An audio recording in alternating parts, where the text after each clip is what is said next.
ఆ శ్రీవారి పరమభక్తుడైన తొండమాన్ చక్రవర్తి అహంకారంతో ఆ శ్రీనివాసుని పైన యుద్ధం చేయాలనుకుంటాడు. ఇంతకీ ఆ శ్రీవారు తాను గెలవనున్నాడా లేక తన భక్తుణ్ణి గెలిపించనున్నాడా?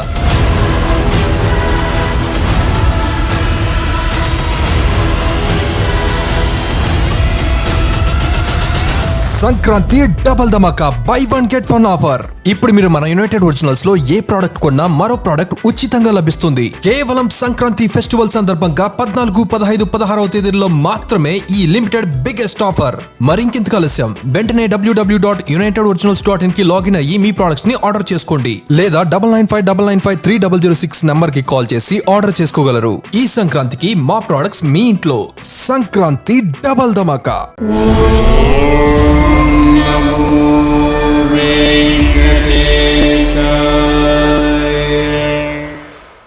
పద్మావతి అమ్మవారికి, వెంకటేశ్వర స్వామి వారికి బ్రహ్మాది దేవతల సమక్షంలో అంగరంగ వైభవంగా పెళ్లి జరిగాక అందరూ సంతోషంగా జీవించసాగారు. కాలం ఎప్పుడూ ఒకేలా ఉండదు అంటారు. పద్మావతి అమ్మవారి తండ్రైన ఆకాశరాజు అనారోగ్యం కారణంగా మరణిస్తాడు. ఆకాశరాజుకి పద్మావతి అమ్మవారే కాకుండా వసుదానుడు అనే మరో కుమారుడున్నాడు. అతను తన తండ్రి చనిపోయాక తన తండ్రి రాజ్యాన్ని పరిపాలిద్దామనుకుంటాడు. కానీ వసుదానుడు చిన్నతండ్రైన తొండమాన్ చక్రవర్తి అందుకు ఒప్పుకోడు. నీ తండ్రి తర్వాత తండ్రి లాంటి వాడిని, కాబట్టి మొత్తం రాజ్యాన్ని నేనే పరిపాలిస్తాను అని తొండమాన్ చక్రవర్తి అంటాడు. అందుకు వసుదానుడు ఏమాత్రం ఒప్పుకోడు. అలా మాటలు పెరిగి పెరిగి గొడవలకు దారితీస్తాయి. ఇక తొండమానుడు వసుదానునితో యుద్ధం చేద్దామని నిర్ణయించుకుంటాడు. తొండమానుడు బలవంతుడు.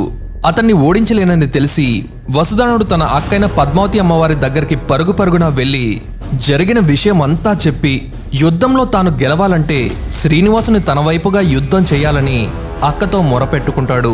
తమ్ముడు కోరిన ప్రకారమే పద్మావతి అమ్మవారు ఆ శ్రీనివాసుని దగ్గరికి వెళ్ళి, స్వామి, నా తమ్ముడికి మహా ఆపద రాబోతుంది, మీరే అతన్ని కాపాడగలరు అని అంటుంది. అందుకు స్వామివారు, పద్మావతి, ఏమిటా ఆపద అని అడుగుతారు. అందుకు సమాధానమిస్తూ పద్మావతి అమ్మవారు, మా తమ్ముడు యుద్ధం చేయబోతున్నారు, యుద్ధంలో అతని వైపున మీరు నిలబడాలి అని వేడుకుంటుంది. శ్రీనివాసుడు ఏమీ ఆలోచించకుండా అటులనే అని అభయమిస్తాడు.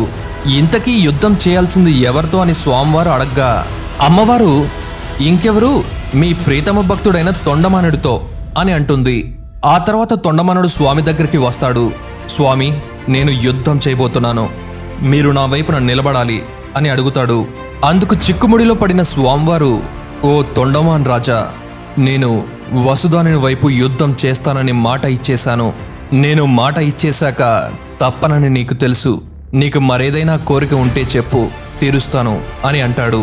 తొండమానుడు కపటబుద్ధితో, స్వామి, మీరు మాట ఇచ్చారు కాబట్టి మీతో సమానమైన మీ సుదర్శన చక్రాన్ని, మీ పంచజన్యాన్ని నాకు అనుగ్రహించండి అని అడుగుతాడు. భక్తుడు కావాలి అని అడిగితే ఏదీ కాదనడు కదా ఆ శ్రీనివాసుడు. అందుకు సరే అని శ్రీనివాసుడు తాను ధరించి ఉన్న సుదర్శన చక్రాన్ని, పంచజన్యాన్ని తొండమానుడికి అప్పగించేస్తాడు. యుద్ధం మొదలవుతుంది. ఆ భీకర యుద్ధంలో తొండమానుడు వసుదానుడి సైన్యాన్ని చిన్నాభిన్నం చేసేస్తాడు. ఇక దాదాపు వసుదానుడు ఓడిపోయే స్థితికి వచ్చేస్తాడు. అప్పుడు సాక్షాత్తు ఆ శ్రీనివాసుడే సారంగం పుచ్చుకొని యుద్ధంలో నిలబడతాడు. స్వామి అడుగు పెట్టగానే యుద్ధభూమి దద్దరిల్లుతుంది.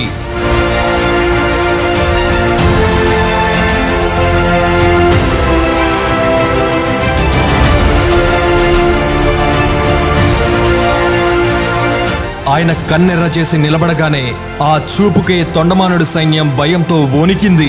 ఇక స్వామివారే నిలబడ్డాక ఆ తొండమానుడి సైన్యమెంత? స్వామివారు తొండమానుడి సైన్యాన్ని చీల్చి చెండాడుతున్నాడు. దాంతో తొండమానుడికి భయం వేసింది. ఎలాగైనా యుద్ధంలో తానే గెలవాలని మహా పాపం చేస్తాడు. అదేంటంటే విష్ణు చక్రాన్ని తీసి స్వామివారిపైకి విసురుతాడు. ఆ చక్రానికే పరీక్షా సమయం ఇది. తన కర్తవ్యాన్ని నెరవేర్చబోయి ఆ చక్రం గిరగిరా గిరగిరా తిరుగుతూ వెళ్ళి ఆ శ్రీనివాసుని నుదుటిపై తగులుతుంది. ఒక్కసారిగా స్వామివారి ఆయుధమైన చక్రం తగలగానే శ్రీనివాసుడు మూర్ఛపోతాడు. ఆ విషయం తెలియగానే పద్మావతి అమ్మవారు, అగస్త్య మహాముని మరికొందరు పరుగు పరుగున యుద్ధభూమికి వస్తారు. అమ్మవారు కంట నీరు పెట్టుకుని స్వామివారికి సేద తీరుస్తూ ఉంటుంది. కానీ స్వామివారికి ఈ విషయాలన్నీ ముందే తెలిసినా తన భక్తుని పరీక్షించడానికి యుద్ధంలో నిలబడతాడు. అది గ్రహించలేని తొండమానుడు ఈ అపరాధాన్ని తలపెడతాడు. అగస్త్య మహాముని యుద్ధాన్ని తక్షణమే ఆపివేయమని చెప్పి వసుదానుడికి తొండమానుడికి సంధి చేస్తాడు. వసుదానుడు నారాయణవనాన్ని, తొండమానుడిని పరిపాలించమని చెప్పగా అంతటితో ఆ యుద్ధం ముగుస్తుంది. కానీ స్వామివారు ఆ శంఖ చక్రాలను ధరించకుండా అలా చాలా కాలం ఉండిపోతారు. అలా ఎన్నో సంవత్సరాల తర్వాత భగవద్ రామానుజాచార్యుల వారి చొరవ వల్ల ఆ శంఖ చక్రాలను స్వామివారికి అలంకరింపజేస్తారు. ఆ సమయంలో ఒక పెద్ద యుద్ధ వాతావరణమే జరుగుతుంది. ఆ విషయాల్ని ఎప్పుడైనా మరో ఎపిసోడ్లో మాట్లాడుకుందాం. ఆ తొండమాన్ చక్రవర్తి అంతటి మహాపాపం చేసిన స్వామివారు అలా చూస్తూ నవ్వుతూ ఉండేవారే కానీ ఆయన్ని ఏమీ అనలేదు. అంతటి కరుణామూర్తి ఆ శ్రీనివాస భగవానుడు. ఆ తర్వాత కాలంలో తొండమానుడు స్వామివారికి ఆలయాన్ని కట్టిస్తాడు. అలా స్వామివారికి ఆలయాన్ని కట్టించడానికి గల కారణం ఏంటి అని తెలుసుకోవడానికి పార్ట్ 4 అని కామెంట్ చేయండి. మీ కామెంట్స్ ఆధారంగా పార్ట్ 4 చేయడం జరుగుతుంది. Thank you.